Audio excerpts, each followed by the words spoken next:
Vereadora, você queria aproveitar para falar um pouco do julgamento dos assassinos de Marielle, dos executores do crime, porque, né, em instantes a gente vai ao STF com os mandantes, mas a palavra é sua.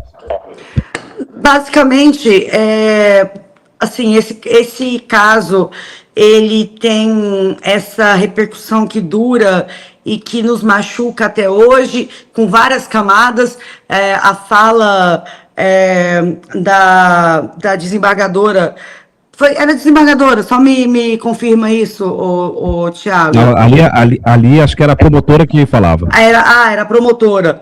A fala da promotora sobre o quão dilacerante para os familiares envolvidos, ela foi muito, ela me contempla, e ela tem as camadas sobre milhares de mulheres como eu e tantas outras que estão na política. Então, para a gente, especialmente quando a gente faz um trabalho que vai na linha do que Marielle nos inspirou a fazer, que é enfrentando de maneira dura e firme as injustiças, a gente inevitavelmente se sente profundamente estarrecida e, por que não dizer, em determinados momentos, intimidada.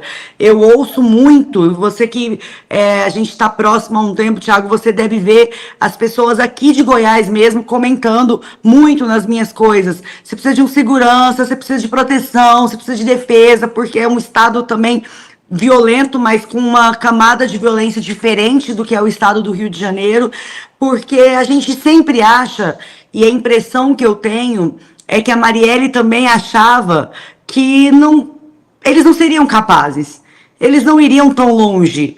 Executar a 5ª vereadora mais bem votada da 2ª maior cidade do estado, 8 horas da noite no centro da cidade, você nunca acha que eles vão ter coragem de fazer isso, que eles vão tão longe. Mas eles foram, e isso reverbera de maneira muito brutal na vida de mulheres que estão na vida pública, porque a gente não sabe até onde aqueles que nós denunciamos e enfrentamos são capazes de ir. Um outro elemento que é muito crucial nessa leitura, nesse processo de julgamento, é a razão dos brasão que estarão no banco dos réus daqui a pouco. Era uma disputa imobiliária. Foi uma execução de uma vereadora porque ela denunciava os interesses imobiliários, de empreendimentos imobiliários, de 2 figuras muito poderosas do estado do Rio de Janeiro. Isso também nos aponta para o fato de que os interesses econômicos, totalmente emaranhados com interesses de milicianos, eles pautam a violência política no estado do Rio de Janeiro. E quando a Marielle veio, o seu corpo ainda ensanguentado, sangue quente, ainda não tinha sido retirado o corpo dela do carro, quando surgiu a primeira fake news sobre ela, Tiago. E veja, olha só o que as investigações nos mostraram. Não era por envolvimento com o Marcinho VP, como disseram os criminosos que mentiram sobre ela. Não era porque ela era condescendente com o tráfico de drogas. Não era uma guerra de facções, tampouco. O que levou Marielle e Anderson à sepultura foram interesses econômicos imobiliários de poderosos do estado do Rio de Janeiro. Interesses esses criminosos que nunca, jamais foram questionados por políticos de centro-direita e de direita. Jamais. Então, o que levou Marielle e Anderson ao túmulo foi a coragem, o caráter, o senso de urgência de enfrentar uma injustiça que atropela milhares e milhares de famílias pobres no estado do Rio de Janeiro. Injustiça essa com a qual todos os atores políticos foram condescendentes até a Marielle ser eleita. É muito importante a gente trazer isso, porque a morte de Marielle ela simboliza também o quanto esse sistema de injustiças absolutamente programado para não ser tocado em hipótese alguma, um sistema intocável que funciona, como diz o Simas, esse não é o Brasil que deu errado, esse é o Brasil que deu certo, ele foi feito para isso, este país foi programado para isso.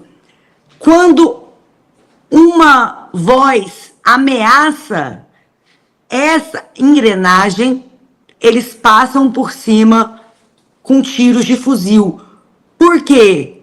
Porque jamais calcularam que alguém teria coragem de mexer nos seus interesses. E foi justamente uma mulher preta, favelada, que foi capaz de mexer com esses interesses, porque esses interesses sobrepunham a dignidade de milhares e milhares de mulheres como ela. A gente precisa ter esse quadro. A gente precisa ter esse quadro para fazer justiça à memória de Marielle, que vem sendo vilipendiada de maneira cínica e covarde desde o dia de sua morte, desde a primeira hora de sua morte.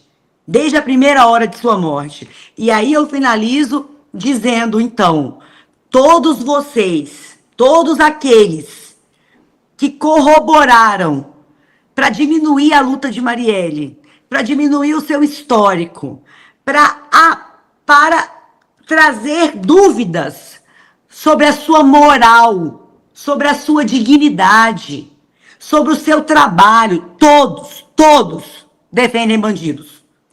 Porque as fake news de vocês, porque as mentiras de vocês, porque a insensibilidade diante de um corpo estraçalhado por balas de fuzil é que tornou esse ambiente investigativo moroso, com a tranquilidade da morosidade, de que correr com a investigação poderia parecer favorecimento político. Veja só que loucura. Então eles, que sempre acusaram a Marielle de defender bandidos, veja só você, são os verdadeiros defensores de bandidos que adiaram por quase uma década esse julgamento.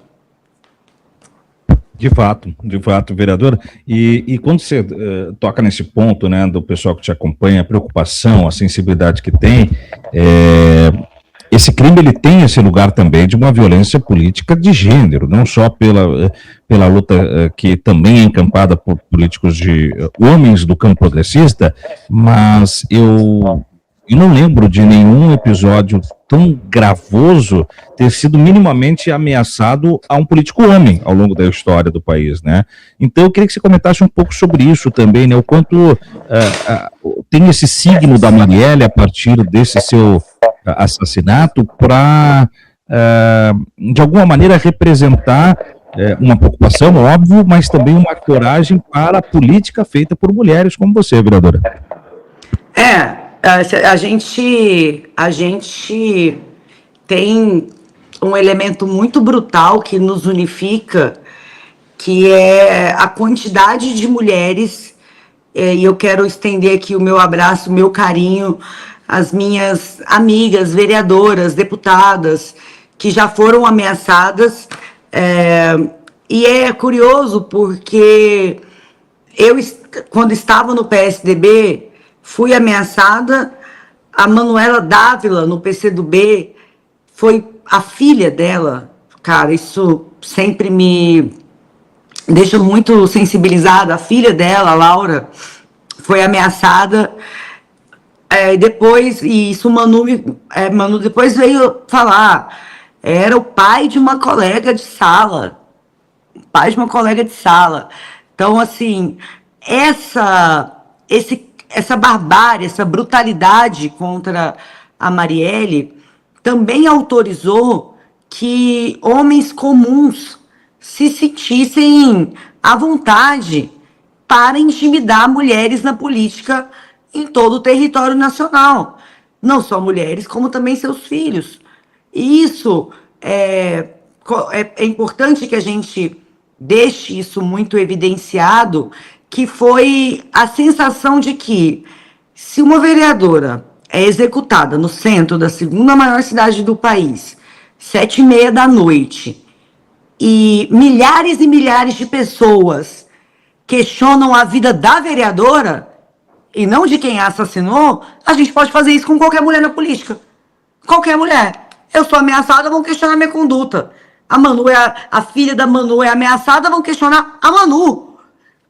E não quem ameaçou. Então, esse, para mim, é um dos efeitos mais nefastos para outras pessoas que esse caso, que essa brutalidade trouxe, que é, bom, se um corpo estraçalhado de fuzil de uma mulher parlamentar exercendo o seu trabalho gera mais críticas a essa mulher do que a quem praticou e mandou praticar isso, então a gente pode fazer qualquer coisa com essas mulheres que ficam aí enchendo o nosso saco, colocando o dedo na nossa ferida. Porque se a gente fizer, a gente vai ter uma horda de gente imunda que vai questioná-las e até justificar que seus corpos venham abaixo, que seus filhos sejam ameaçados, colocando nelas a responsabilidade pela barbárie.